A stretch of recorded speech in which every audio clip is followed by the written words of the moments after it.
how to practice Vipassana meditation, Vipassana body scanning. I recently made a video about my 10-day Vipassana meditation retreat. And if you go on one of those retreats, which if you want to learn Vipassana is what you're going to want to do, it's going to be new instructions every day. Every day, your level of consciousness is dialed up more from the past 14 hours of meditating, and then you go and learn a new technique. Avalanche. So it's not just that the technique is super complicated, it's that as you dial up your level of consciousness, there's more you can do. You don't want to just stick with the base level that gets you from 0 to 1 when you're at a 6 trying to get to a 7. So I'm kind of going to try and walk you through those stages, not in 10 different phases, but just in general, to give you a little bit of an idea of how to practice Vipassana meditation. And this is going to be a semi-guided video, so I will try and take you through it, but it's not a guided meditation. I'm trying to teach you how this works, and as a part of that, we're going to actually show you instead of just bringing you all this conceptual knowledge. So the first part of Vipassana meditation, the first 3 days that you're going to be on that meditation retreat, they have you practice Anapanasana. Anapanasana is like Vipassana body scanning, except you're doing it on one area of the body, focusing on a single place instead of scanning. And so what you're not doing is visualizing some object that you're focusing on. What you're not doing is focusing on the breath. What you're doing is focusing on this area here, under the nose. Or you can include the nose, actually, I think is what they start with. And you're just focused on the area. As you breathe, you'll feel sensations in that area. So if you're struggling to notice anything, go to the breath to help you find something.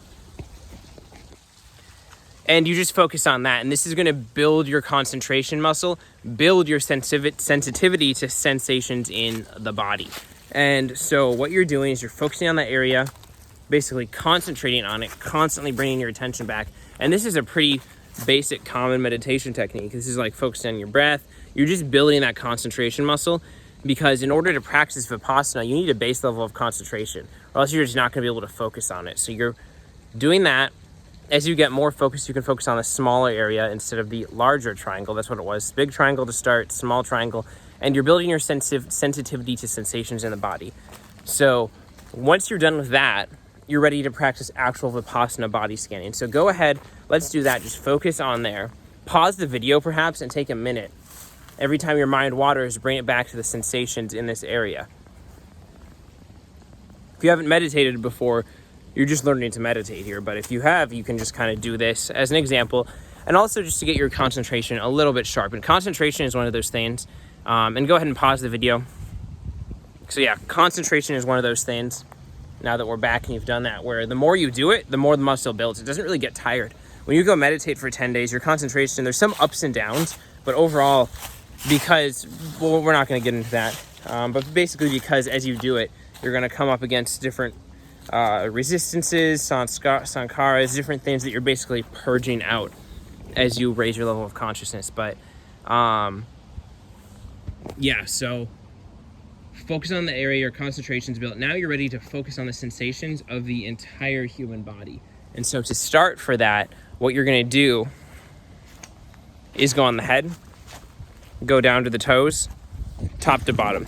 And you're going to do this in blocks, 2 to 3 inch little blocks. So pick a point on the top of your head and feel the sensations there. As you get into this, you're not really going to be able to feel the sensations everywhere. It's going to be really hard. You're going to be like, okay, I did it here.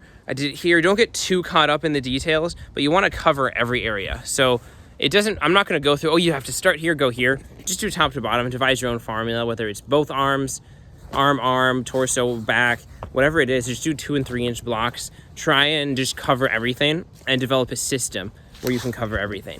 So start on the top of your head. Maybe move here now. Here, just to try it out, let's do the head. Move around and just, you have this mental image, right? You have this mental image. Okay, there's my head.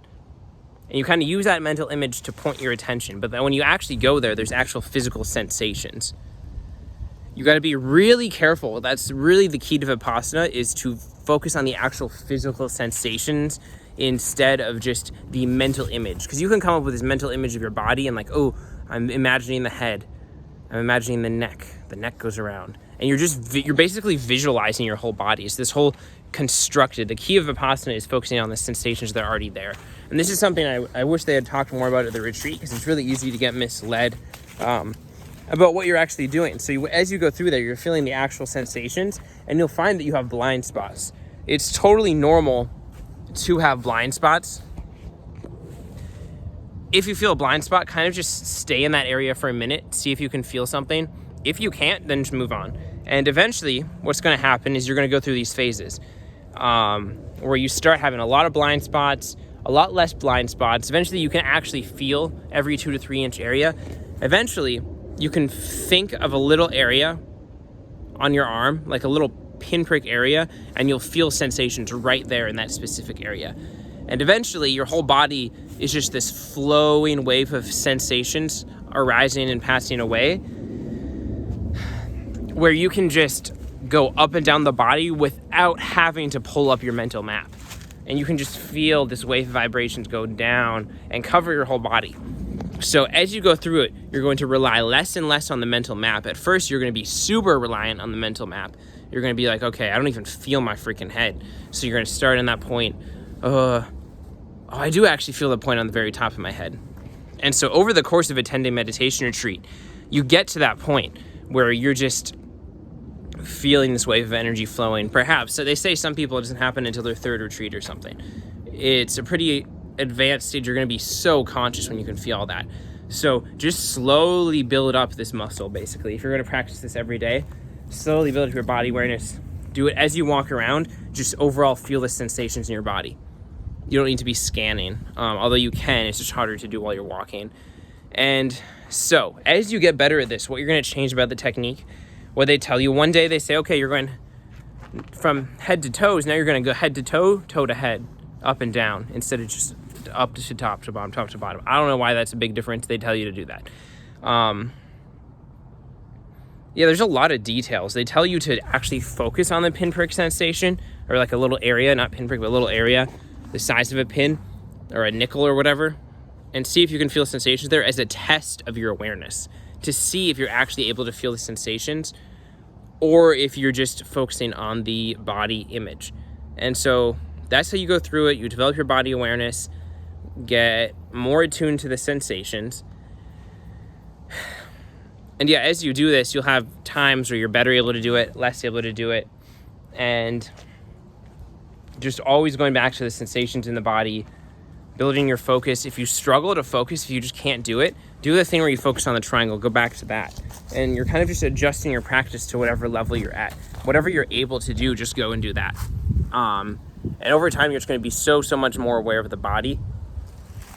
And ultimately, this is supposed to lead to non-duality, because you are focusing your attention on actuality, on direct experience, so that you can recognize the no self facet of the true nature of reality arising and passing away, and the suffering that comes from the mental impressions we have in response to these sensations. And so, because you're focusing on the physical sensations, you're also going to be breaking the chain of craving and aversion that you get as a result of the mental impressions you have to those physical sensations on the body. So just developing this meditation technique will make you so much better able to handle any negative experiences you're having, because you can just go into the body and be really aware of what's happening. Whereas in the past, you might have just had a complete emotional response where you're very angry, you're thinking all these angry thoughts, for example, and you're totally disconnected from your body, although you're coursing with anger in the body. Now you can really feel what's going on, and instead of just trying to suppress that emotion, because you're focusing on the sensations itself, your mind, your mental thought patterns aren't going to have as much of a reaction to it. So, yeah. Practice this technique, go up and down the body. That's a pretty simplified version of it. They give you an hour of instruction every day in these techniques, in these meditation retreats. But you really just you're just tuning up that dial to how much you can feel in the body. As you focus on what is actually there, going up and down the body, you gain more sensitivity over time, and you can feel more. And you can rely less on the map of your body to direct your attention to those sensations, and more so just feel this flow of sensations. Oh yeah, as you get better at it, I'm not going to tell you how to do the whole body, but let's say you're doing one arm at a time, one side of the body at a time. You're going to do it symmetrically. You're going to start on the top of your head, your face, doing the left and right side at the same time, going down your arms at the same time, going down the torso at the same time, left and right legs at the same time. And oh yeah, I'm glad I remembered this. So you do that. As you are able to do it, as you're more sensitive, you're going to go through both sides, left and right of the body symmetrically. As you get to the point where you're really just like, wow, I'm able to feel all this stuff. As I zone into an area on my knee the size of a nickel, I can actually feel the sensations in that specific area. And I'll get to one more thing, but as you're starting out, first, what you're going to want to do is notice the wind, notice the temperature, notice the feeling of clothing, whatever you can find.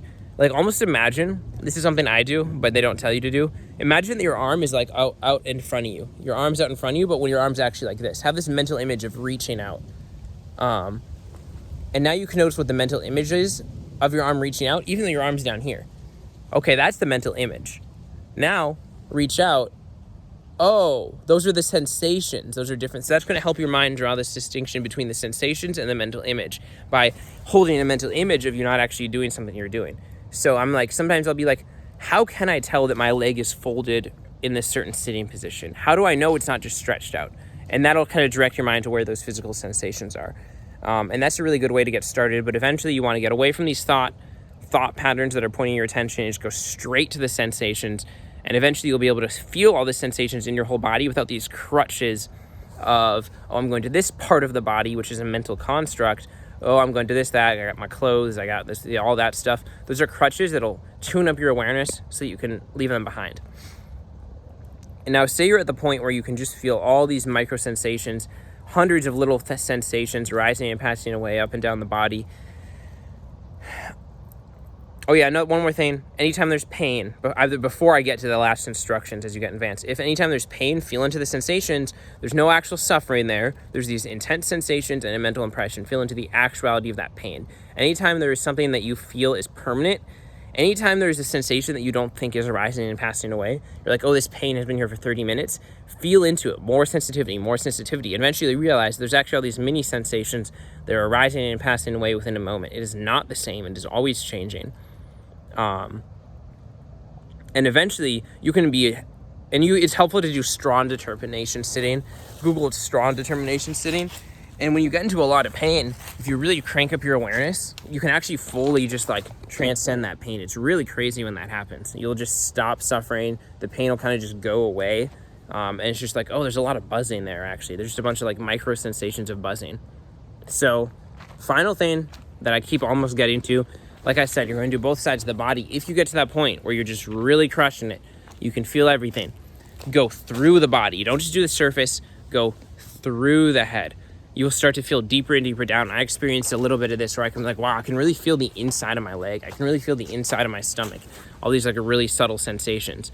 And kind of like an x-ray, or like just like, say you're doing your arm, go from top to bottom, just like passing through the body. And you can do that for body part to body part.